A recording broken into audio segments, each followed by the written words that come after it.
വയനാട്ടിൽ ആവർത്തിച്ചു വന്ന ദുരന്തങ്ങൾ നേരത്തെ തന്നെ പ്രവചിച്ച വ്യക്തിയാണ് മാധവ് ഗാഡ്ഗിൽ.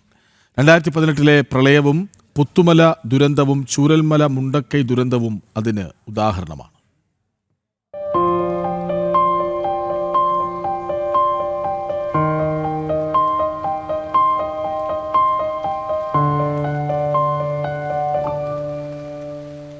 മാധവ് ഗാഡ്ഗിലിന്റെ റിപ്പോർട്ട് അന്ന് അവഗണിച്ചെങ്കിലും ഇന്ന് ഏറെ പ്രാധാന്യത്തോടെയാണ് വയനാടൻ ജനത നോക്കിക്കാണുന്നത്.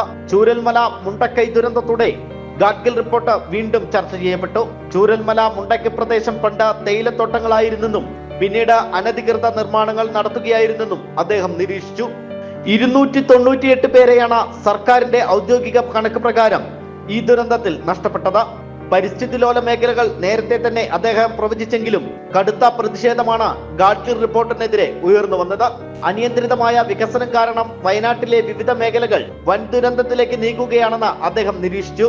മാനന്തവാടി, വൈത്തിരി, ബത്തേരി താലൂക്കുകളെ സെൻസിറ്റീവ് ഏരിയകളായാണ് മാധവ് ഗാഡ്ഗിൽ നിരീക്ഷിച്ചത്. വയനാട്ടിൽ നടന്ന ദുരന്തങ്ങൾ മനുഷ്യനിർമ്മിതമാണെന്നും ഗാഡ്ഗിൽ കുറിച്ചുവെച്ചു. പശ്ചിമഘട്ടത്തെ ഒന്നാകെ പരിസ്ഥിതി മേഖലയായി പ്രഖ്യാപിക്കണമെന്നായിരുന്നു ഗാഡ്ഗിൽ കമ്മിറ്റിയുടെ നിർദ്ദേശം. പുഴയോരങ്ങളിലെ അനധികൃത നിർമ്മാണങ്ങളും അനുമതിയില്ലാത്ത പാറഖനനങ്ങളും എത്രയും പെട്ടെന്ന് നിർത്തലാക്കണമെന്നും അദ്ദേഹം ആവശ്യപ്പെട്ടു. ഗാഡ്ഗിലിന് ശേഷം കസ്തൂരി രംഗൻ കമ്മിറ്റി രൂപീകരിച്ചെങ്കിലും 2018 പ്രകൃതിക്ഷോഭത്തിൽ നാശനഷ്ടങ്ങൾ ഉണ്ടായ പല പ്രദേശങ്ങളും ഗാഡ്ഗിൽ നേരത്തെ അടയാളപ്പെടുത്തിയതായിരുന്നു. ചൂരൽമല മുണ്ടക്കൈ ദുരന്തവും ഇതിന് ഉദാഹരണമാണ്. വലിയ പ്രകൃതി ദുരന്തങ്ങൾക്ക് കാലതാമസമില്ലെന്നും അന്ന് ഞാനും നിങ്ങളും ജീവിച്ചിരിക്കുമെന്നും മാധവ് ഗാഡ്ഗിൽ പറഞ്ഞ വാക്കുകൾ അക്ഷരം പ്രതി സത്യമാവുകയായിരുന്നു.